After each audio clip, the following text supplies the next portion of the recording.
like one of the other things he said during his speech, David, was about building out a strategic reserve of Bitcoin. Actually, and I don't know. I mean, there was a Lummis speech given, Senator Lummis, who also talked about this in an actual legislative bill. And then there was RFK Jr. who talked, and he had an actual amount of Bitcoin that he planned to buy. It was like escalated DCA to as plan. much as 5% of total supply or something. So I don't know, Michael Saylor might need to beat the US government to that if that comes to fruition. But Trump had a take too. I think it was mainly around at least keeping the Bitcoin. And it was 20%. It was 20%. It was 20%. Okay. So, which is how much of the gold we have, which is a good intellectual basis for how much Bitcoin we should own, but it's also kind of shocking that America has 20% of the gold. Like that is shocking. So to be clear though, Trump in his speech, what did he say? 20% of Bitcoin supply? No, not Trump. No, Trump didn't say that. I'm saying RFK. RFK did. Okay. Trump said basically we should keep what we have in the least, right? And build out a Bitcoin strategic reserve. I don't know if he gave more specific and I expect numbers. him to expand upon that topic at some point in time down the road. Okay. With how much America should have and what it should look like, but he was relatively broad strokes in his speech in Nashville. So this goes to the question, David. So we're crypto people, right? Bitcoin people. We don't traditionally we don't trust authority. We don't traditionally trust politicians. I think famously, crypto's kind of stayed out of politics, maybe to our detriment for a long time. You can't trust them, right? I don't know how many crypto people even participate in elections or vote, but sort of jaded about the whole topic. You definitely can't trust politicians. So I fully agree with that. Okay, so let's talk about this. How likely is Trump to keep these campaign promises, or some portion of these campaign promises? How do you think about that? It's proportional to the amount of impact that we as voters, as a constituency, make in the election. So the bigger of an impact we make, the bigger of a deciding factor we are, the greater the likelihood of the scope of promises are kept and expanded upon. So, it's like some of the stuff that's easy, I think he's definitely going to do, commuting Ross Ulbricht's sentence. I think that happens day one. I have no doubt. I'll be shocked if it doesn't happen right away. And he's got an amazing feedback from donors, from voters on that topic. That was a huge win for him, and very surprising that it took him to say that. I don't know who the constituency who's on the other side being no, we want Ross kept in jail for the rest of his life. I don't know who that voting bloc is. The bigger stuff that's more complicated, it's not that he doesn't intend to make those things happen. It's that the more complicated the thing is, the more participants that come into the equation.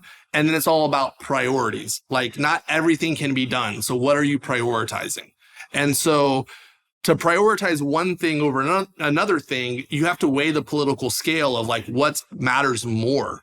And so, an example of this is he made a big promise to evangelical Christians that he was going to put in judges that would, Supreme Court judges that would return abortion issues to the state level.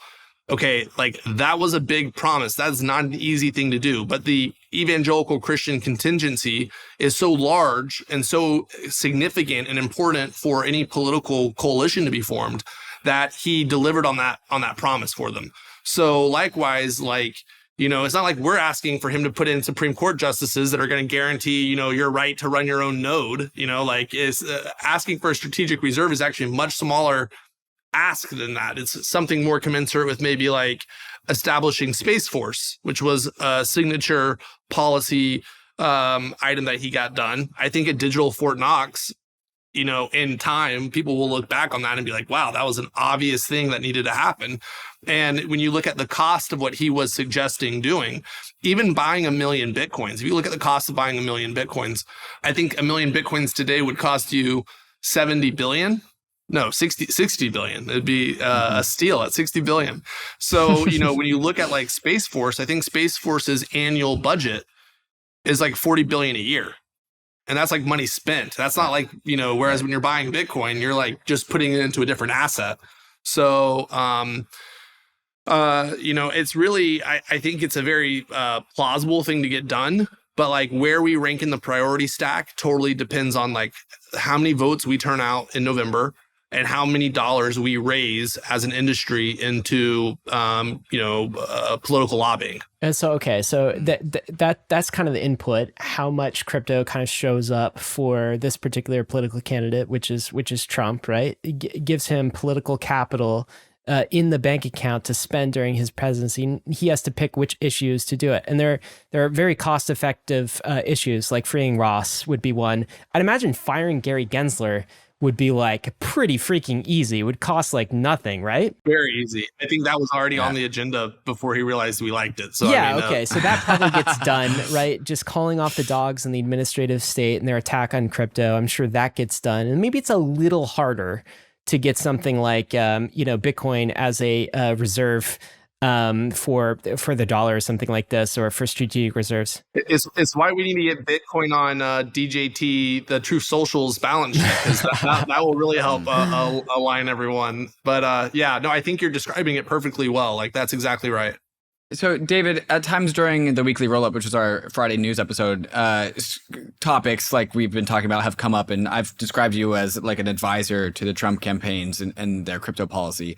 I don't even know if that's actually accurate. Like, I think the vibe is right. Is there, like, maybe you just have a relationship with the Trump campaign post Bitcoin 2024? Is there like a formal engagement? Are you like a formal advisor, or is it just like a vibe? Like, what's the deal here?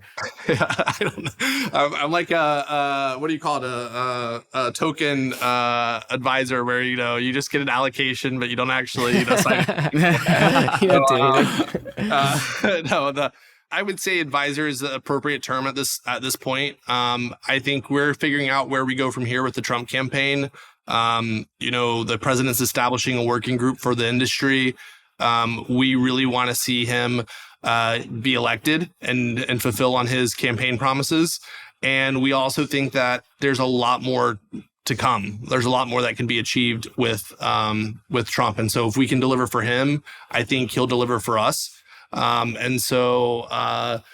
think informal advisor is an appropriate title. David, what do you think of people who kind of dismiss this? So they see, Trump's pro crypto reactions, like the quotes are real, him showing up at conferences, crypto conferences. No presidential nominee has ever done that. No one of that rank in U.S. politics has ever done that. Not only did he do that, he did that 2 weeks after an assassination attempt, where like it took, it was higher stakes for him to show up in person anywhere.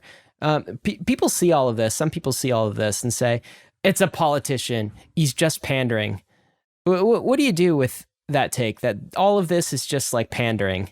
I guess I'm confused what politics is supposed to be. I mean, I thought politics is where you show up and you figure out what the voters want, and then you make promises to the voters that if you elect me, I'm going to achieve these things for you. And if you talk to the right part of the population and they make up a large enough percentage of the voter base, then you get elected. I thought that was like the whole point of an election. I don't know what else it's supposed to be.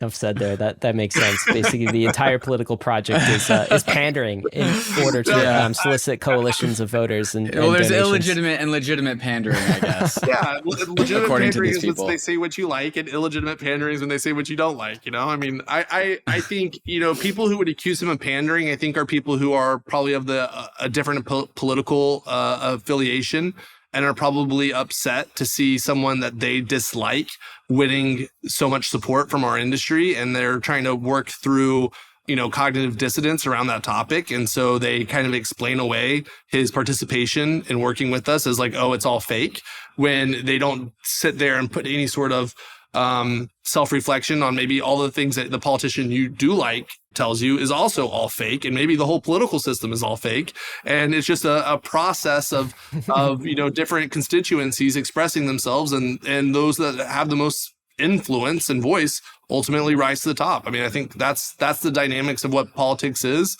It's a messy thing.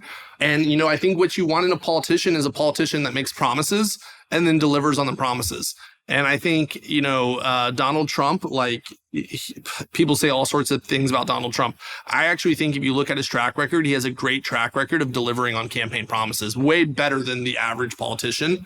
And, things where people were like, you're never going to deliver on Space Force. You're never going to deliver on building the wall, or you're never going to deliver on rewriting NAFTA. You're never going to deliver on tearing up, he did so many things that people thought once he did them, were insane to do. But he said he was going to do them, and he did them. So you were asking a question earlier that I think is you hit on it a little bit, but we didn't talk about it, which was as Bitcoin people, as crypto people, we should, we don't trust the political system. We got into creating money, separating money and state. And is this a sacrifice of that idea?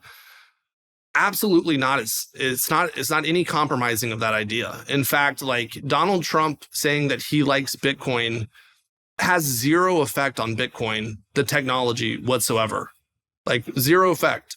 The only thing that it does is it changes the political environment in which a subset of users of that technology exist, and it accelerates the timeline for that technology to be adopted in that jurisdiction.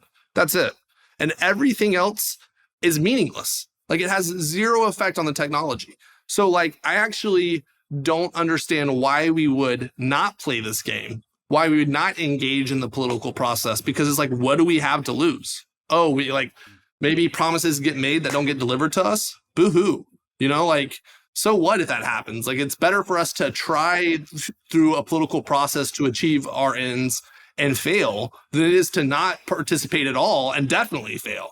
That's definitely been the take that we've had in general about encouragement of Bankless listeners in the crypto community to get involved in politics. And because if the US is anti-crypto, crypto will be totally fine. Bitcoin will be fine. Ethereum will be fine.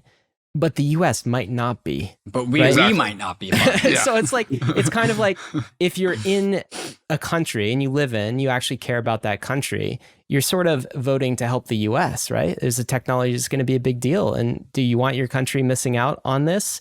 And also, it's not just a technology. It's about values that are written in our Constitution as well. It's about free speech and property rights. And that's being eroded in the digital realm too. And so basically, if you care about America, you should be pro-crypto is a take we've had. Even if you don't care about America, it's even bigger than America, because whatever America does, it creates a reaction. Yep. So, if American presidential candidates are talking about endorsing Bitcoin as a strategic asset of the United States, then every country in the world hears that. If America is making a move into a certain industry, every other country is evaluating their own domestic priorities and saying, well, what are we doing about Bitcoin? What are we doing about crypto? Because the United States is going to run away with this if we don't do something.